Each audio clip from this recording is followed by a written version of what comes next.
What's up, party people? Went to the book sale today. It was the biggest library in my city, so there was tons of stuff there, tons of people, and you have to show up like an hour early if you want first pickings. So I took the train there real early, and yeah, cashed out. Not really though, because it's so cheap. Anyways, I'll split the books half this week, half next week, and yeah. So, then we also have Flannery O'Connor's short story, A Late Encounter with the Enemy. So, that should be good. Now, the first most notable book that I got at the book sale is an oversized book. And I don't usually buy oversized books, okay? They're annoying. They take up a lot of space. They don't fit on the shelf. They're heavy. But I made an exception. And that is Norman Rockwell's, not complete works, but yeah, massive, 25-pound volume. Super fun to look at. Norman Rockwell is an American illustrator. Really had a lot of influence over, yeah, like the way American culture is portrayed, and very recognizable style as well. Now, let's see if I can hold up the books. You can see here some of these illustrations. They're awesome. Yeah. Anyways, super cool. Glad I got that. Not really sure how I'm gonna store it, but. Oh, next up, I got, now this is again a preemptive purchase because I don't have kids to read these books, but I have the Peter Rabbit Library by Beatrix Potter. Okay, she wrote like many of these, I think maybe like 23. I don't think this is all of the Beatrix Potter, like Peter Rabbit books, but anyways, yeah, I like box sets, right? It's easy to carry around. Now, Beatrix Potter, born 1830 something, I think. English, illustrator, author, bunch of things actually. She dipped her toes in a lot of different areas. She actually was first a biologist, botanist, studied fungi, which is the field of mycology, and then in her 30s she started drawing and writing and published Peter Rabbit. Peter Rabbit actually became the first patented character, and the first character to be turned into a stuffed animal. So, kind of a entrepreneurial aspect there. And then she also bought up land from her proceeds from the book, and was a conservationist. And when she died, she willed all her land to the National Trust so that it would not be privatized. And then also she was a award-winning sheep breeder. So just all over the place. But yeah, these are a mainstay of children's books. Super influential. So.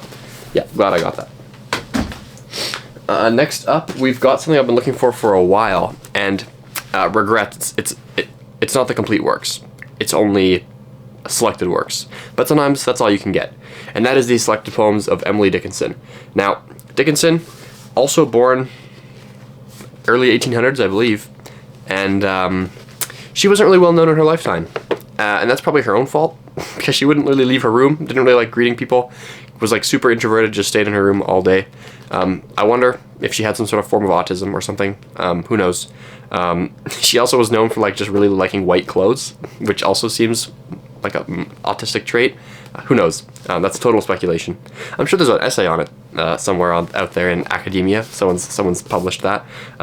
Anyways, yeah. So she was very prolific. Wrote 1,800 poems. And so obviously this is not complete works, because that would be a massive volume. Anyways, yeah, looking forward to eventually getting to that. Now, this is kind of out of chronological order, because now we're going back to 125 CE. My mistake, not CE. AD, after death. CE is kind of cringe. Sorry. Anyways, 125 AD, and that is Lucian. Okay, now Lucian is a Syrian satirist, commentator, author. He, wrote some things, I guess, known for his satires. His most famous work is A True Story, or A True History, which is included in this volume. And it's seen as a very early sort of prototypical form of science fiction. It contains a bunch of random anecdotes and stories that people have claimed are real, I guess, kind of like conspiracy theories of today. And he kind of debunks them, right? He's the satirist, so he's doesn't really buy into anything like that. But yeah, pretty cool. Not sure when I'll get to this, but yeah, nice little matte white Oxford Classic. Next up, we have a set. Now, I've bought one of these books before, unwittingly, because I didn't know it was part of a series. So now I'll have to replace it or sell it. But that's William Golding's C trilogy. Okay, so that consists of The Rites of Passage, Close Quarters, and then Fire Down Below. They're in this very nice, I think it's Faber and Faber, the FF. Anyways, yeah, Faber and Faber. So really nice edition, all matching, which is awesome. William Golding, of course, wrote Lord of the Flies.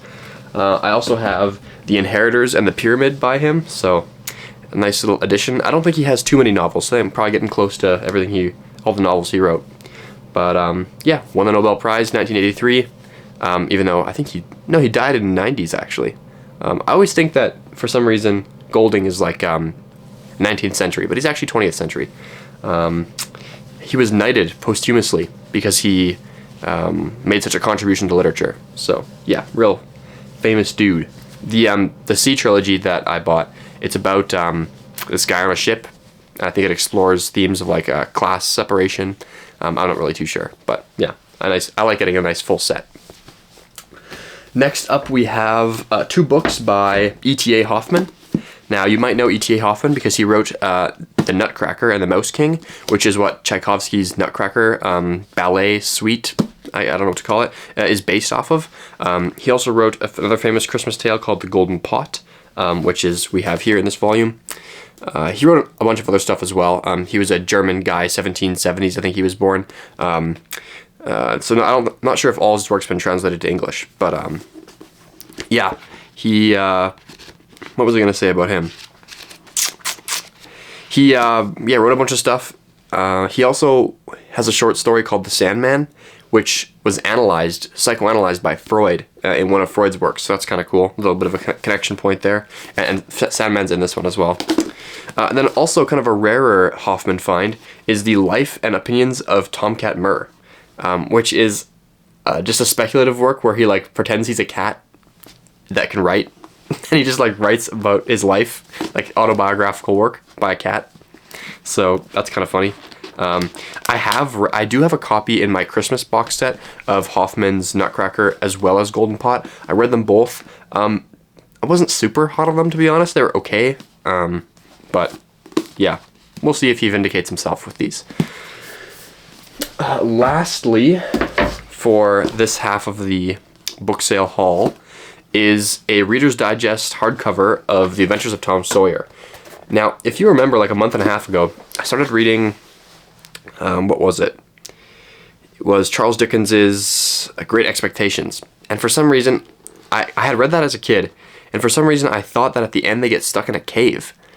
But the reason I thought that is because that actually happens in Tom Sawyer, and I read those books close in time to each other when I was in like late junior high, like early high school, I think. So they're mixed up in my head. In fact, no one gets lost in a cave in Great Expectations. In Tom Sawyer, they do. So I didn't read too much as a kid. Like I read some, but not lots. And so I'm looking forward to rereading a book that I read as a kid to kind of like get some nostalgia from it. So that's good, and it's nice also. All these older like Reader's Digest books have these like article like pull out things, leaflets, pamphlets, broadsides, whatever you want to call them.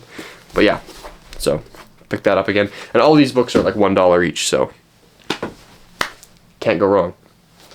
Before we close here, I just wanted to chat about the short story I read this week from O'Connor, and that is A Late Encounter with the Enemy. Now, in this short story, we have... I always forget the people's names. I'm not great with names. It's probably my fault. The names are General Sash. He's 104, I think.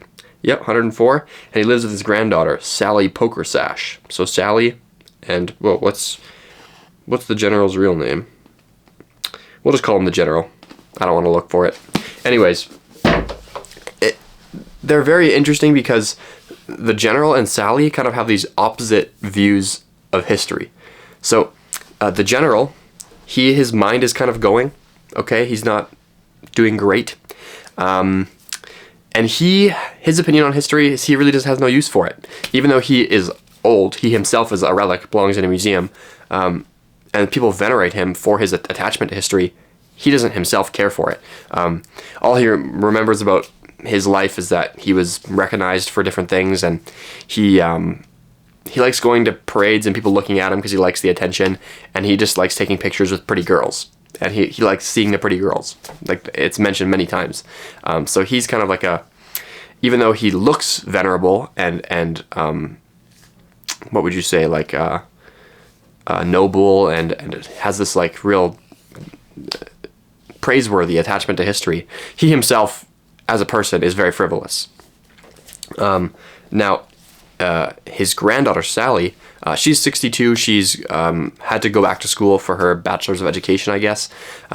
And so she's graduating at 62, and that's kind of the pretense of the story. Is she's taking her grandpa in his nice general uniform to her graduation, and the grandfather general agrees because people will get to look at him, and she wants him there because he represents this connection to the past. Now she has been a teacher before she had her bachelor's of education, so she didn't want to go back to school, right? She doesn't need it. She's already been teaching, but now that they're requiring it, she has to go back, and so she kind of doesn't like all these new ways of doing things, right? She just wants to go back to the old way, the decent ways. So she has this attachment to history, even though she's younger. And so she wants him at her graduation to kind of show that she has this connection to history and the old ways of doing things. She wants people to see her grandpa and see somebody who's standing up for the tradition. So it's kind of funny, right? Because the granddaughter is younger, even though she's 62, I guess, but in comparison, she's younger. But she really has this desire to reinstate the old ways, history, whereas the grandpa is actually old. He actually has a connection to history, but he doesn't care for it. So it's kind of like this opposite thing going on. So anyways, they reflect kind of on his life a little bit, and eventually she goes up on stage to get her it's not a plot driven story at all. It's very character driven because not really anything happens, but she walks up on stage, receives her diploma or her scroll or whatever, and then as she's walking back, her niece or whatever, brother or not brother, some young kid that she's related to is in charge of wheeling around the grandpa general in his wheelchair. The grandpa is sitting in the chair watching the ceremony, and he's just like kind of having this weird like PTSD, like psychotic break almost, where he feels like there's a hole in his head and there's words coming at him and there's music that's like tearing his brain apart, kind of. It's in his thoughts, and he's kind of doesn't really know what's going on. All he can see is people in black robes. He doesn't know where he is or anything like that. So he's kind of having this like PTSD moment where all his memories are like flashing before his eyes, quite literally. Like that's what happens when you die, apparently. Like things flash before your eyes. So he's having that moment, which I think is what the title means, like a late encounter with the enemy. Late referring to like he's dying and he's kind of receiving these memories of when he was at war. And then he dies in his wheelchair. And the last sentence of the short story kind of implies that the boy that's like pushing him around doesn't even notice. Just kind of pushes him back to the Coke machine after the ceremony. And he's just like sitting there dead. So yeah, very interesting. Again, not really much happens in the story.